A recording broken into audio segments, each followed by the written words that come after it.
নমস্কার বন্ধুরা, কুকুই সুপ্রিয়া চ্যানেল থেকে সবাইকে স্বাগত জানাই। সকাল সকাল আবার একটা দারুণ স্বাদের রেসিপি নিয়ে চলে এসেছি। আজকে বানাবো ডিম টোস্ট। তো ডিম টোস্ট বানানোর জন্য চায়ের সঙ্গে খাবে, তো কি কি নিয়েছি আপনাদের একবার দেখিয়ে দেবো। আসুন। ডিম টোস্ট বানানোর জন্য পেঁয়াজ আর লঙ্কা কুচি নিয়েছি, এখানে নিয়েছি 4 পিস ডিম, এখানে নিয়েছি 2 পিস রুটি। দাদার আমি খাবো, দুটো বাবু খাবে না আজকে বলে দিল। আর এখানে নিয়েছি গোলমরিচ আর জিরের গুঁড়ো। তো এখানে লবণ দিয়ে লঙ্কা কুচি পেঁয়াজ কুচি মিশিয়ে নিয়েছি, দিয়ে দেবো 2টো ডিম। খোলা পড়েছে,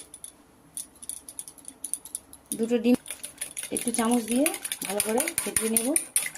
গ্যাসটা জ্বালিয়ে দিই, তাওয়াতে দিয়ে দেবো সাদা তেল পরিমাণ মতো।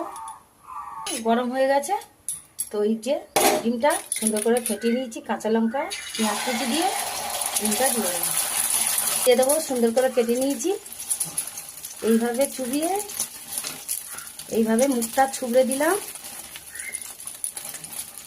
এইভাবে চেপে দিলাম।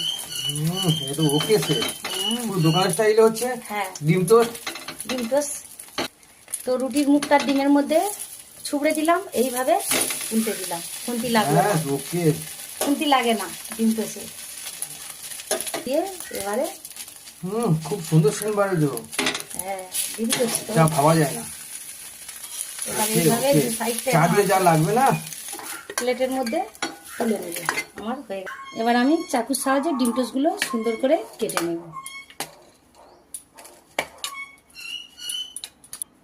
জিরের গুঁড়ো দিলাম, হয়ে গেল।